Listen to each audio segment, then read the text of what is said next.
Meus amados irmãos, a paz do Senhor. Eu queria poder ter algum instrumento na terra capaz de medir os sentimentos humanos, porque eu ia tentar utilizá-lo agora para mostrar aos irmãos o que eu estou sentindo em estar aqui mais uma vez. É algo indizível, irmãos. É uma alegria muito grande para mim poder voltar aqui. Quero cumprimentar o pastor Vitalino Messias. Pastor, eu me senti honrado demais quando o meu telefone tocou pela segunda vez, recebendo a ligação do pastor Eudecírio. E eu fiquei assim, até um certo emocionado de verdade, pastor. Meu pastor presidente tinha me ensinado que se a gente vai a algum lugar e a gente é chamado para voltar ali, é porque deixou coisas boas para trás. Então eu fico feliz em poder voltar aqui e ter com o irmão e toda esta igreja valorosa do Senhor Jesus aqui na cidade de São Luís dos Montes Belos. Eu estava pensando, pastor, quem sabe o meu carro daqui um dia aprende a vir para cá sozinho. Eu gosto desse negócio, irmão. Que Deus abençoe os irmãos em nome de Jesus. Pastor Eudecírio, que nos convidou, eu trago para ele um abraço do meu comandante atual, Major Luciano. Ele disse que é um admirador pessoal do senhor. Foi essa palavra que ele utilizou quando eu falei que viria ter com o senhor aqui. Deus abençoe. E trago ao pastor Vitalino um abraço do meu líder. Na ausência dele lá, eu falei com o vice-presidente, porque ele estava em viagem, e me abençoaram para estar aqui com o senhor mais uma vez. Então trago da parte da minha liderança uma saudação ao irmão e a todos os membros desta casa. Irmãos, eu gostaria da sua atenção por um período curto de tempo, mas para nós tratarmos de uma coisa muito séria. A palavra de Deus, ela é algo muito sério. Se você tiver uma Bíblia aí nas suas mãos e quiser localizar o texto de referência para a nossa meditação, se encontra no Evangelho do médico, o doutor, o apóstolo que tinha um conhecimento na ciência da terra, Lucas, capítulo de número 15. Os teólogos costumam dizer que este capítulo é os achados e perdidos da Bíblia.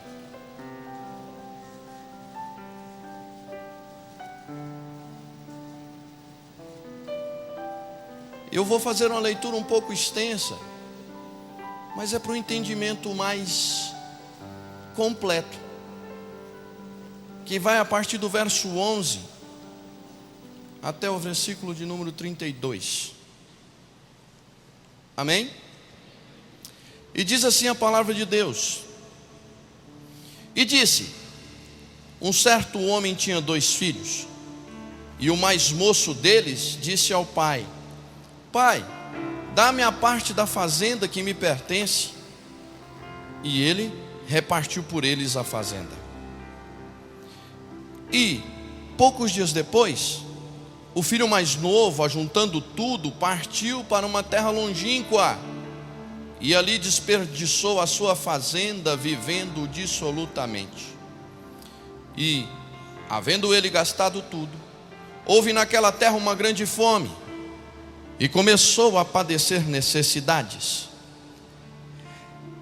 E foi, e chegou-se a um dos cidadãos daquela terra, o qual o mandou para os seus campos a apacentar porcos, e desejava encher o seu estômago com as bolotas que os porcos comiam, e ninguém lhe dava nada.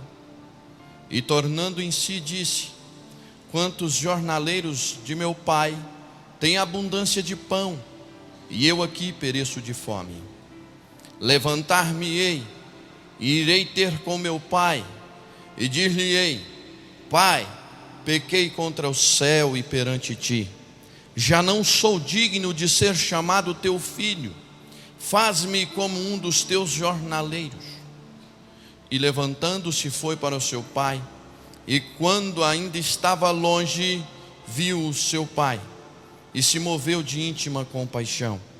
E correndo, lançou-lhe ao pescoço e o beijou. E o filho lhe disse: Pai, pequei contra o céu e perante ti, e já não sou digno de ser chamado teu filho. Mas o pai disse aos seus servos: Trazei depressa o melhor vestido e vestilho, e ponde-lhe um anel na mão e alparcas nos pés. E trazei o bezerro cevado e matai-o, e comamos e alegramo-nos. Porque este meu filho estava morto e reviveu, tinha se perdido e foi achado. E começaram a alegrar-se. E o seu filho mais velho estava no campo. E quando veio e chegou perto da casa, ouviu a música e as danças. E, chamando um dos servos, perguntou-lhes: que era aquilo? E ele lhe disse: veio teu irmão, e o teu pai matou o bezerro cevado, porque o recebeu são e salvo. Mas ele se indignou e não queria entrar. E, saindo o pai, insistia com ele.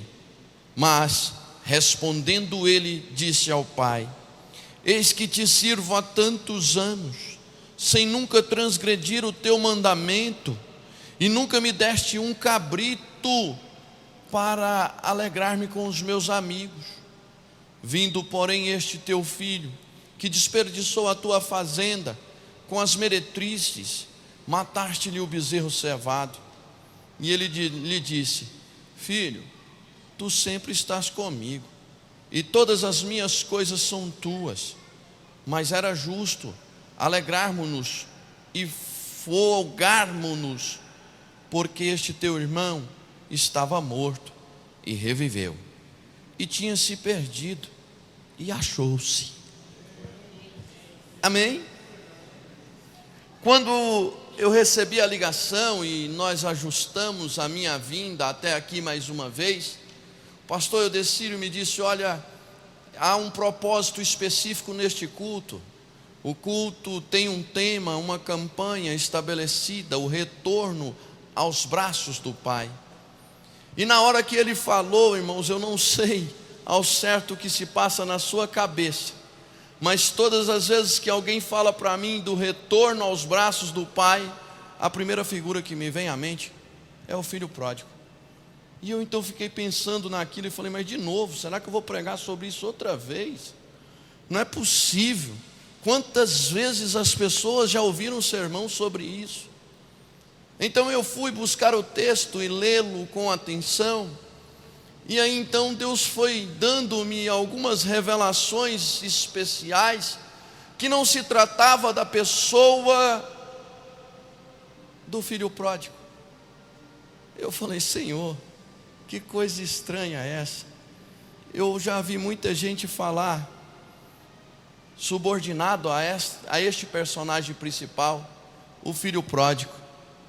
Mas falar sobre outro personagem aqui, bom, vamos nos deleitar naquilo que o Senhor preparou para nós.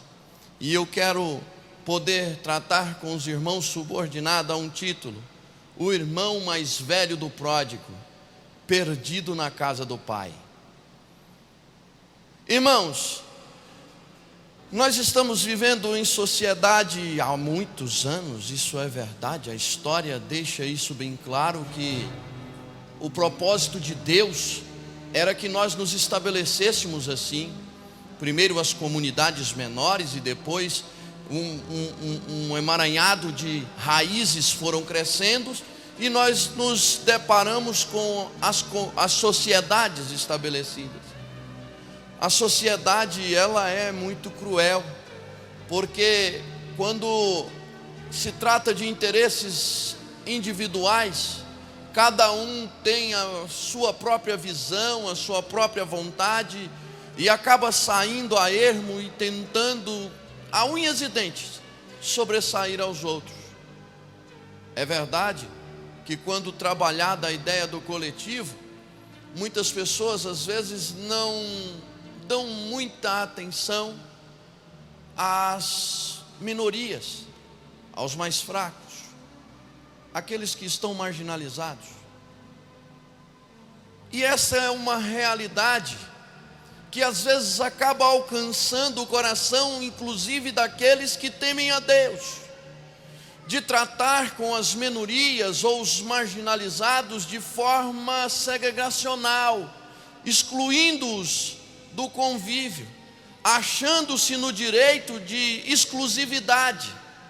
Muitos hoje em dia que frequentam igrejas, eu acredito que não essa, porque o pastor Vitalino deixou bem claro aqui para mim uma coisa que mexeu comigo, pastor, na sua fala. O senhor falou: nós vamos ter 2.000 membros, mas continuaremos com a mesma reverência acerca da palavra de Deus. Uma igreja que tem esta reverência acerca da palavra de Deus, evidentemente não consegue ser alcançada por as estratégias do inferno para segregar pessoas da salvação. Então eu digo que eu acredito que isso não se aplica a esta igreja, mas em muitas igrejas nós vemos pessoas menos favorecidas financeiramente, pessoas menos favorecidas em posições sociais sendo segregadas, outros que cometeram falhas e erros sendo também segregados, tirados do convívio, ou ainda impedidos de viver o dia a dia junto com a congregação. O que de fato não é a vontade de Deus. O Deus que nós servimos é um Deus de amor perene. A Bíblia cita que Ele é o próprio amor. Deus é amor. Se Ele é amor, Ele não faz distinção entre nenhum tipo de ser humano. Ele valoriza você tanto quanto Ele valoriza o irmão que está sentado ao seu lado e você não sabe o nome dele. Ele valoriza a sua vida tanto quanto aquele que você passou por ele no caminho para vir para cá, e ele estava, quem sabe, moribundo, jogado no chão, sendo assim, os outros dizem que lambido por cães, de tão bêbado, de tão maltratado pelo seu vício, pela sua dependência. Quem sabe a gente passa por essas pessoas e se acha, né? Poxa, eu estou indo para a igreja, olha o tanto que eu estou melhor do que ele. Ele está caído aí, todo arrebentado, não tem nele nada de bom. É verdade que a situação daquela pessoa é uma situação lamentável. É verdade que é uma situação que ninguém quer estar muito perto mesmo, não, irmãos. Eu não vou ser hipócrita ao dizer para vocês que eu saio beijando ou pegando na mão de todo quanto eu vejo moribundo na rua. Não é verdade. Mas uma coisa eu aprendi, e isso eu tenho guardado no meu coração: quando eu os vejo, eu rogo aos céus uma nova chance para ele, uma nova oportunidade para ele, um novo tempo para a vida dele, porque ele é tão valioso para o nosso Deus quanto nós. E a síndrome do irmão mais velho, do filho pródigo, aponta para esta situação contraditória. O filho pródigo é a pessoa que eu quero firmar as nossas atenções agora nele. Olha só, irmão, ele estava na casa do pai, tinha tudo que um filho de um homem abastado tem. É verdade que o texto é uma parábola, mas é uma parábola que pode se ter aplicação tanto para aqueles dias quanto para os dias atuais. E aquele moço obedecia o pai em tudo, estava rigorosamente no horário no campo, estava rigorosamente no horário em casa de volta, estava sempre tentando fazer com que o pai se alegrasse com ele, ou ainda que o pai tivesse prazer no trabalho dele. E muitos de nós estamos como o filho mais velho, irmão do pródigo, trabalhando para o pai, dedicando a nossa vida, dedicando a nossa estrutura familiar, dedicando o nosso tempo, dedicando a nossa história, dedicando tudo em favor do nosso Deus, em favor da casa do nosso Deus. Mas talvez estamos esquecendo de princípios basilares que Deus não abre mão. Eu posso olhar para o filho pródigo e perceber que ele vivia dentro da casa do pai, era como se estivesse vivendo dentro da igreja, e não estava se atentando aos dois principais mandamentos que Jesus discorreu acerca da lei.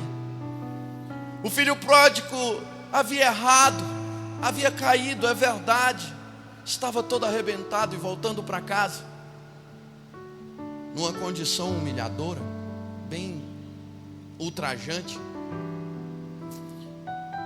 E o mais velho, vendo aquela cena, ao invés de abraçá-lo, ao invés de chorar com ele, ao invés de dar o ombro para ele e dizer: meu irmão, olha aqui, eu tenho uma notícia para te dar. Podem ter acabado com você lá fora, mas eu ainda estou aqui para poder te atender. Ele poderia ter tido uma atitude como essa, assim como eu e você podemos ter essa atitude a cada novo dia que vivemos na terra e encontramos com alguém que pelas suas decisões erradas tiveram consequências ruins e hoje estão afastadas do caminho do Senhor. Quem sabe perto da sua casa, irmão, tem alguém que está afastado. Na sua família, quem sabe tem alguém que está afastado. E você, com muita pouca falta de tempo para pensar no outro, diz assim: o problema é dele. Ele que quis entrar nessa situação, ele conhece a verdade, então ele entrou porque quis. Muito longe da vontade de Deus uma atitude como essa, porque nós sabemos que o nosso Deus de amor é o Deus da segunda chance, é o Deus que nos faz viver situações para restaurar e recuperar aquilo que foi perdido. Eu acho interessante que neste capítulo do livro de Lucas, Jesus conta 3 parábolas sobre achados e perdidos, e em todas elas nós só encontramos uma pessoa, só uma pessoa, que não se alegra com o resultado da conquista, do achado, do assegurado. Só uma. E essa pessoa nos ensina muitas coisas, pastor. Muitas coisas ele nos ensina. A como não agirmos na casa de Deus, a como valorizarmos aquilo que Deus tem feito por nós e querermos repartir, independentemente de quantas serão as vezes que alguém volta para receber a graça. Porque a graça, irmãos, ela é o maior mistério que envolve a nossa fé. A graça é receber pelo que não fizemos, é ganhar aquilo que não merecemos. E essa finita graça, alguns costumam ou usam o termo infinito, mas eu prefiro dizer que é finita. Teologicamente eu acho que é mais correto afirmar que ela é finita. Enquanto a porta da arca estiver aberta, que é Jesus o nosso Salvador, a graça está sendo dada aos homens na terra. E não importa quantas foram as vezes que errou, não se importa ou não é importante nem relevante qual foi o motivo que fez cair. O que importa é o arrependimento verdadeiro e sincero. Quando há arrependimento sincero diante do Pai, o Pai faz festa para receber qualquer filho, independente da sua falha. Mas nós não. nós queremos parametrizar o certo do errado nas nossas posturas, no nosso conhecimento, os conceitos que formamos. A gente olha para alguém que errou várias vezes no mesmo erro. Outra vez eu estava atendendo alguém no gabinete, pastor, e aí essa pessoa chegou, pastor, e disse assim: ó, pastor, eu vim aqui porque eu quero confessar para o senhor a minha falha. Diante de Deus eu quero confessar para o senhor a minha falha. Aí eu falei: sim, irmão, qual é a falha? Ou o que você quer confessar? Ele falou: pastor, é aquela mesma que eu falei com o senhor outro dia. Aquela mesma falha, sabe aquela? Eu olhei para ele e falei assim: não, irmão, não sei. Ele falou: como assim, pastor? Não tem nem um mês que eu tive com o senhor aqui no gabinete. O senhor me fala que não lembra. O senhor não está me valorizando aqui nessa igreja. Eu falei: não, meu filho, deixa eu te falar uma coisa. Se Deus falou que jogou o seu pecado no mar do esquecimento, quem sou eu para lembrar, irmão? Quem sou eu para lembrar do seu pecado? Se Deus esqueceu, esse é o Deus que nós servimos. Esse é o Deus de amor, que está com as mãos estendidas em favor daquele que caiu, em favor daquele que errou, daquele que deixou de fazer o que era certo aos olhos do Senhor. Esse é o Deus que estende a sua mão em favor da minha vida, nos meus erros cotidianos. Vem falar para mim que você não errou hoje. Fala isso para mim. Eu não errei hoje. A ciência diz que o ser humano é capaz de processar mais de 7 milhões de pensamentos por dia. Pensamentos por dia de vida. Se nós somos capazes de pensar tanto, será que nós vamos escapar em 7 milhões de pensamentos de errar num só? Vamos colocar abaixo, irmãos, que nós erramos em 1% disso. Já são 700 erros que nós cometemos diante da presença de Deus, porque nada foge ao controle do Senhor. E aí a gente acha que é o santão, irmão. Eu sou o santão, eu sou o dono da cocada. Estou com o queijo e a rapadura na mão e ninguém me tira. A gente se acha, irmãos, por uma vida de frequência na igreja, de constância nos trabalhos da igreja. Às vezes quando vemos um caído, olhamos para ele e falamos assim: fez por merecer. Devia estar era pior. Se tivesse pior seria melhor ainda. Isso é antagônico àquilo que é a vontade perfeita de Deus. E o irmão mais velho nos ensina, irmãos, que com aquelas atitudes dele, ele vivia na casa do pai, mas não conhecia o coração do pai. Não conhecia a intenção do coração do pai. Não conhecia e não podia se apresentar como alguém que conhecia. Quantas pessoas estão hoje dentro das nossas igrejas e que ainda não conhecem o verdadeiro amor de Deus?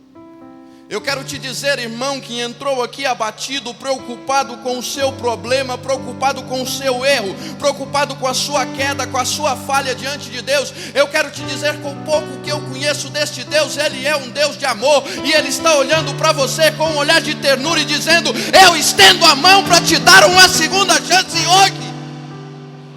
Não se preocupe se os mais velhos vão te denegrir a sua imagem. Não se preocupe se os mais velhos não vão compreender o mistério da graça. Mas eu estendo uma nova chance em favor da sua vida, em favor da sua história, em favor da sua casa. O coração do Pai está sempre disposto a perdoar, irmãos. E Ele quer nos perdoar hoje. Deixa eu te dar uma notícia. Se até amanhã cedo Jesus não tiver voltado, Ele quer te perdoar amanhã também. Se até semana que vem o arrebatamento da igreja não tiver acontecido, Ele quer te perdoar semana que vem também. E enquanto Jesus não tiver voltado, o perdão de Deus está estendido em favor do povo, em favor dos que creem. Mas tem gente na igreja que, como o filho mais velho daquele homem, tem uma vida amargurada, que ele não consegue alcançar um lugar de bênção e não deixa ninguém alcançar. Você já viu esse tipo de gente? Que fica empatando a vida dos outros, fica empatando o corredor, não sai do caminho, irmão. Você não quer ir não? Não, então dá licença porque eu quero ir. E essa amargura muitas das vezes provoca sentimentos de injustiça na pessoa do crente. Ele fala assim: poxa, eu passei a vida inteira aqui, orando pelas madrugadas, buscando, jejuando com a boca no pó, e quem recebe a oportunidade de emprego ali para ganhar 10 mil por mês é aquele irmão que nunca teve nenhuma oração. Tem outros que chegam ao extremo de dizer: eu quero que ele morra. Quem sabe assim sobra oportunidade para mim. Ou você nunca viu isso acontecer? Já, não já? Não está longe de nós não, irmão. É próprio da raça e da natureza humana, de se achar injustiçado. Eu não devia pagar por isso, eu não devia viver assim, eu não devia ter essa condição, eu devia estar na condição do outro, ou o outro não merece estar onde eu estou. Jesus conta uma parábola sobre o Senhor da seara, que sai a contratar os seus serventes na volta do dia. Contrata alguns mais cedo, outros mais tarde, e paga a todos o mesmo preço. E alguém se indigna com aquilo e diz assim: espera aí, eu trabalhei desde cedo e estou recebendo a mesma coisa desse que chegou agora na hora do lanche da tarde. Ele vai ganhar igual eu. Está presente na natureza humana o desejo de ver o outro sempre em condição inferior a você.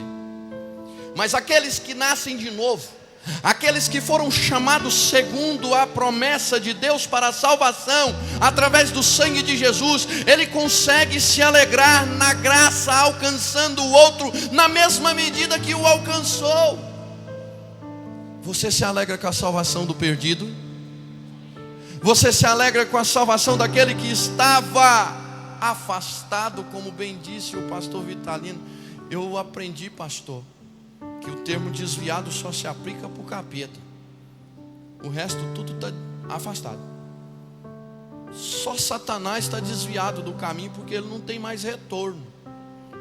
Os demais que têm uma segunda chance, como eu, como você, irmãos, nós estamos por tempo bem pouco afastado, mas certo de que há lugar para nós na embarcação do Senhor.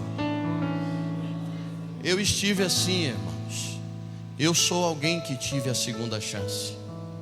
Eu posso bater no peito e dizer que Deus me deu a segunda chance. É verdade que seria muito mais bonito eu dizer que nunca me afastei dos caminhos do Senhor. É verdade, mas a minha realidade foi outra. E eu hoje sei entender por que Deus me permitiu esta experiência. Porque quando eu subo numa tribuna como essa, com temor e tremor, para falar da palavra de Deus, eu sei o Deus que me deu a segunda chance. Eu tive a experiência da segunda oportunidade. Então eu subo com alegria para falar para qualquer um que errou, que caiu, que tropeçou: você também tem jeito, você também tem uma segunda chance, você também vai ter a oportunidade de estar de novo nos braços do Pai. Eu me lembro como se fosse agora, o dia em que eu fui a um culto, na condição de afastado, um culto como este, proposto para esse fim, e a palavra falou comigo forte, e na hora do apelo, a pessoa que fez o apelo era parente direto meu, e insistiu comigo, foi diretamente. Eu estava nas primeiras cadeiras, ele falou: volta hoje, Leandro, volta hoje.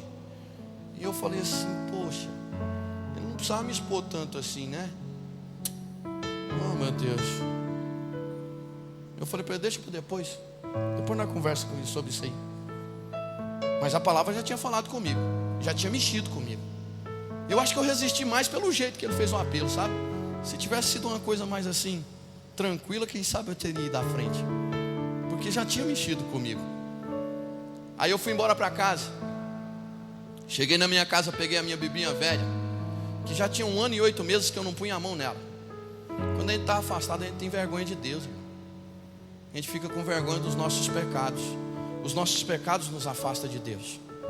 E aí eu cheguei em casa e falei assim, hoje eu vou ver um negócio aqui, se Jeová está comigo nessa história mesmo.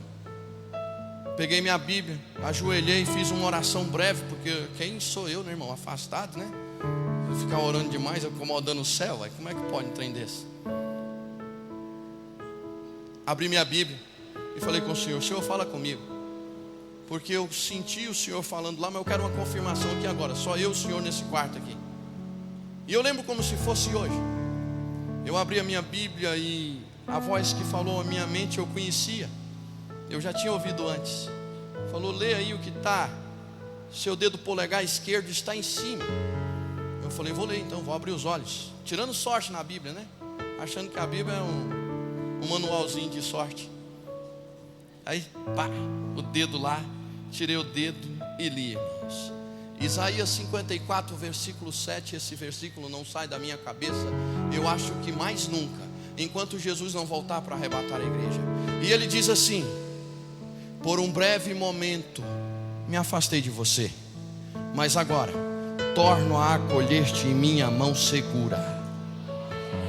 Eu comecei a chorar, irmãos, e falei, Senhor, no próximo culto, na próxima oportunidade, eu vou voltar para os teus braços, Senhor, mas com uma condição. Posso falar com o Senhor uma coisa séria aqui? Posso? Eu não quero sair mais nunca, tá bom? E Deus tem me honrado de lá para cá, irmãos. São 15 anos que eu firmei meus passos e estou firme até hoje com Jesus. Jeová é tão bonzinho, irmãos, para o homem na terra. É tão misericordioso, a bondade dele é tão grande, que ele me deu a honra não só de ser salvo, mas não sei o que ele viu em nós, mas escolheu a gente para fazer a obra. Escolheu a gente e preparou as nossas vidas, ao ponto de hoje eu ter a maior honra da minha vida terrena, a oportunidade não só de ministrar a palavra, porque não é algo pouco ministrar a palavra, mas também de pastorear pessoas. É uma responsabilidade muito grande, irmãos. Toda vez que eu olho para uma ovelha do pastoreio que eu tenho tomado conta lá em Goiânia, eu olho para aquelas pessoas e digo, Senhor, o Senhor confiou demais em mim. O camarada falha igual eu, caí, tropecei lá atrás, capotei o carro na curva, e o Senhor ainda teve graça para me fazer este mistério acontecer. Mas deixa eu te dizer uma coisa, que se aplica à sua vida também. As promessas de Deus não morrem. Se Ele te prometeu que te elevaria, que te usaria, que você seria e será um vaso nas mãos do Senhor, então prepara a sua bagagem, prepara a sua mala e não se preocupe com o que você está vivendo hoje, porque o amanhã pertence a Deus e Ele fará de você o que Ele disse que faria.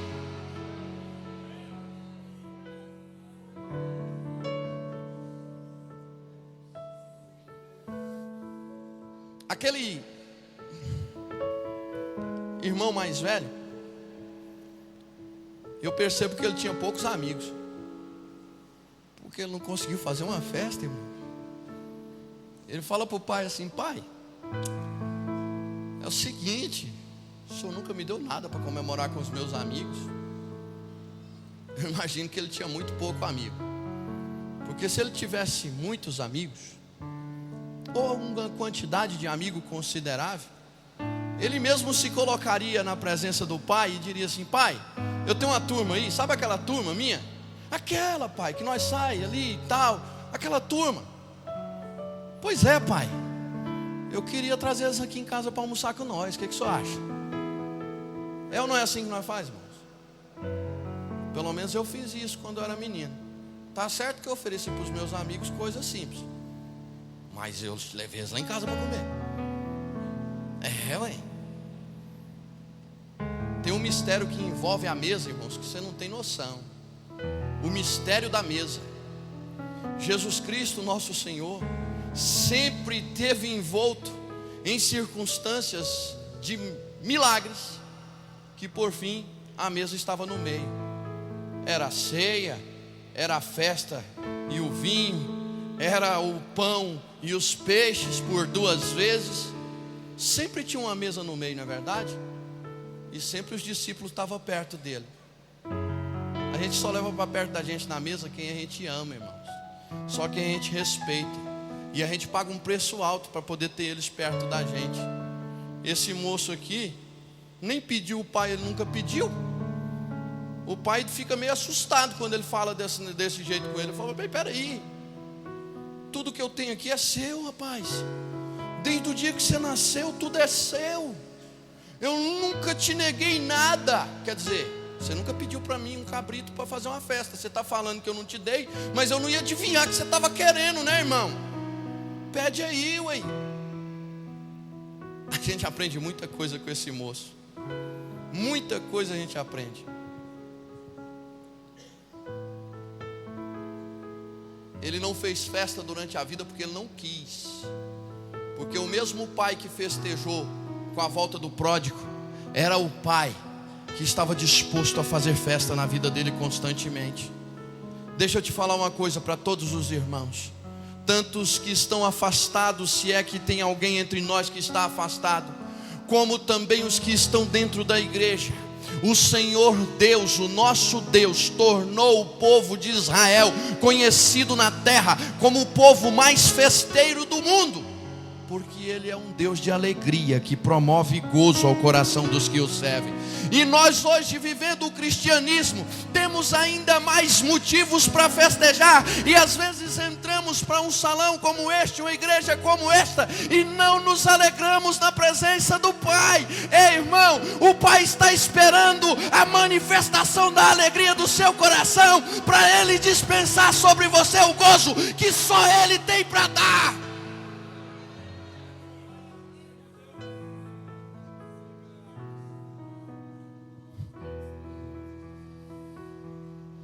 Tem tanta gente vivendo na igreja como aquele filho mais velho, dentro da igreja, mas não se sente participante do reino. Dentro da casa do Pai, mas não tem convicção de salvação. Há hoje uma crise muito grande que assola a Europa no que diz respeito ao Evangelho.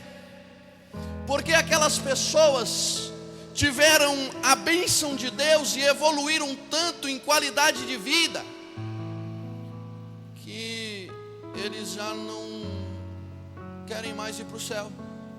O céu já não faz mais parte do repertório deles. Deixa nós aqui até ficar velhinho. Deixa eu envelhecer e não conseguir mais nem mover o pé. Aí talvez eu queira morrer. Aí eu talvez vou para o céu. Mas agora não, agora está bom. Agora está excepcional esse negócio aqui. Eu não quero não. O Brasil está começando a viver isso, irmãos. Escuta o que eu estou falando. Igreja do Senhor que me ouve hoje, por favor, me permita enfatizar isso aqui, porque há uma preocupação no meu coração como líder também de rebanho, que eu preciso deixar bem transparente, bem às claras. Se nós caminharmos com os nossos corações nas conquistas nossas desta terra, daqui a pouco não teremos mais um salão repleto como este de ouvintes acerca da palavra de Deus, porque o mundo vai tomando conta do coração dos homens, e ele vai desejando ficar por aqui, desde que esteja bom. Sabe por que o evangelho se prolifera com tanta rapidez na África e nos países pobres? Rapaz, o povo está doidinho para acabar com o sofrimento dele, irmão. Eu quero ir para o céu hoje, se for preciso. Agora deixa eu te dar eu posso dizer conselho aqui. Tem tão mais vivida do que eu. Como é que eu dou conselho para alguém, pastor? Eu vou te trazer uma palavra. Olha só. Não permita que as coisas desta terra aqui te impeçam de desejar a que está no porvir. Não permita que as coisas desta vil passagem nossa por aqui te impeça de desejar hoje, agora, esse exato momento, entrar pelas portas da Canaã celestial, cantando e adorando o nome daquele que é santo, aquele que é lindo, aquele que é belo, aquele que está te esperando, aquele que pagou um alto preço para que eu e você tivesse a oportunidade de lá chegar. Escuta, tome posse do que é do seu pai, tome posse do que é dele, porque tudo que é dele é seu. Tudo que é do nosso pai é nosso. E não tem fim a riqueza dele, não tem fim o poder dele, não tem fim a autoridade dele, não tem fim. Está tudo à disposição sua, à disposição minha, à disposição nossa, para vivermos uma história de abundantes vitórias e conquistas nesta terra. Não impeça, não atrapalhe o agir de Deus na vida de ninguém. Não seja um estorvo na obra de restauração que Deus está fazendo na vida de alguém. Não se ache super santo, porque há um buraco muito grande esperando os super santos. Nós somos santificados. A palavra diz que essa santificação precisa ser constante, contínua, diária, permanente, até chegarmos no céu. Isso implica que todo dia nós falhamos, e se formos pegos em falha na hora do arrebatamento, quem sabe você fica. O filho pródigo estava convencido de que errou e estava pedindo perdão para Deus. Pai, me perdoa pelos meus pecados, me perdoa pela minha ignorância e pela minha falha, me perdoa pelos meus erros, Pai. Já o filho mais velho, eu nunca errei, eu nunca falhei, mas estava odiando o irmão. Será que ele nunca errou mesmo? Será que ele nunca falhou? Naquele exato momento ele estava sendo pego em uma falha gravíssima diante de Deus, mas ao invés de reconhecer, ele bate no peito e diz assim: eu não, eu sou o exemplo de filho que o Senhor tem aqui. Irmão,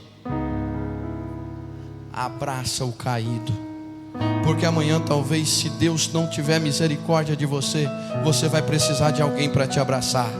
Sustenta a vida do irmão que você sabe que está querendo uma outra chance, está querendo uma nova oportunidade, está querendo viver nos braços do Pai novamente.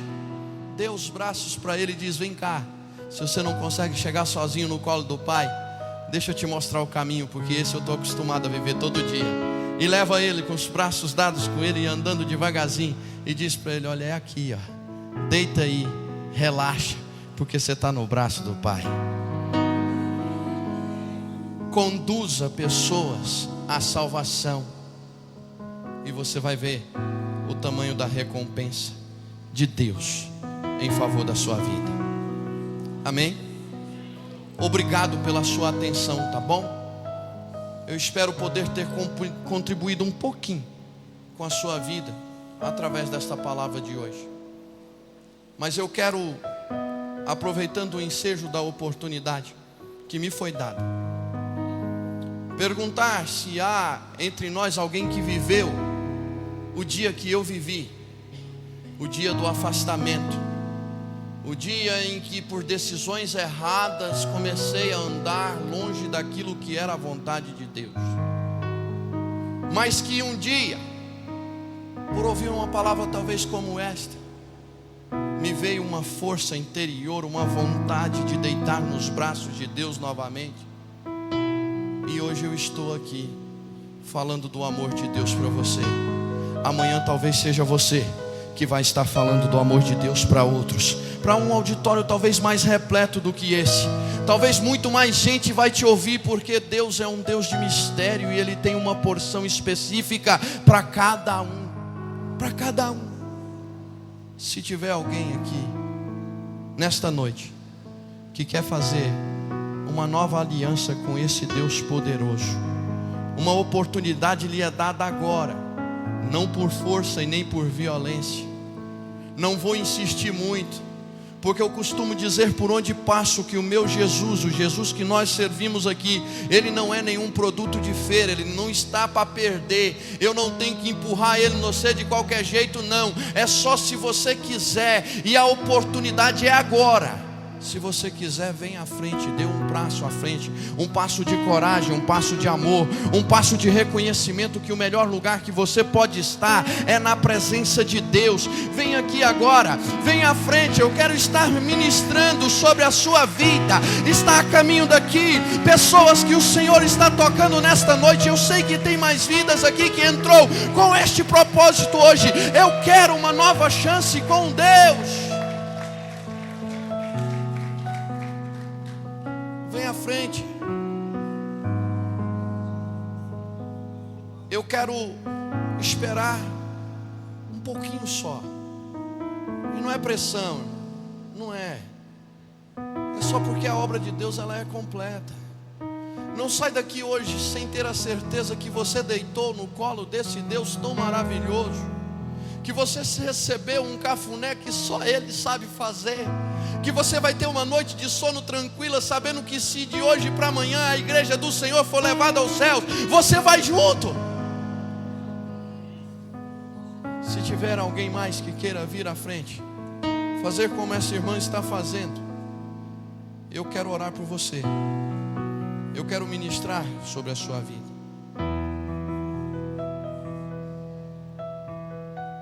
Eu quero, com a liberdade, pastor, posso pedir à igreja que se coloque de pé. Há festa no céu agora, irmão. Há festa na casa do Pai agora. E há motivos muito grandes para o seu coração se alegrar, porque Deus nos diz que uma vida vale mais do que o mundo inteiro. E aqui nós temos mais vidas hoje que estão recebendo a Deus.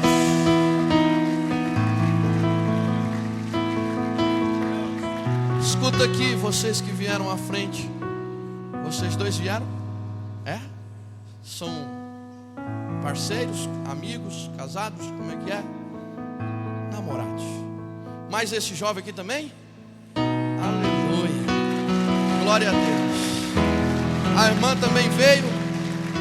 Foi todo mundo por livre e espontânea vontade. Foi o Espírito de Deus que te moveu. Aquele calor que, se eu não for hoje, tem mais gente? Aleluia. Glória a Deus. Louvado seja o nome do Senhor. Vem mais gente aí, irmão. Olha só. Hoje chegou salvação na vida destes irmãos. Então nos alegremos no Deus vivo.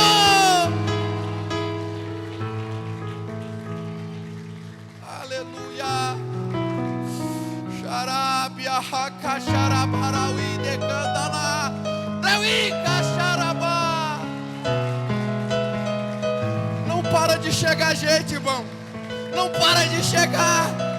Eu vou ter que esperar mais um pouquinho. Quem sabe você está querendo vir também. Então vem, vem correndo.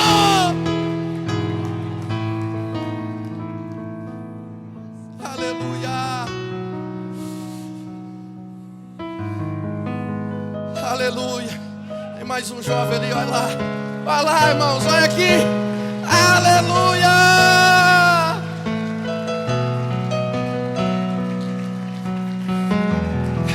Deus, Tu és fiel. Olha aqui para mim, vocês. Só dê um sinal assim para mim. Quantos estão tomando essa decisão hoje? Pela primeira vez, estão retornando. Quantos são? Aleluia. Eu quero orar por vocês. Senhor, ore comigo, igreja.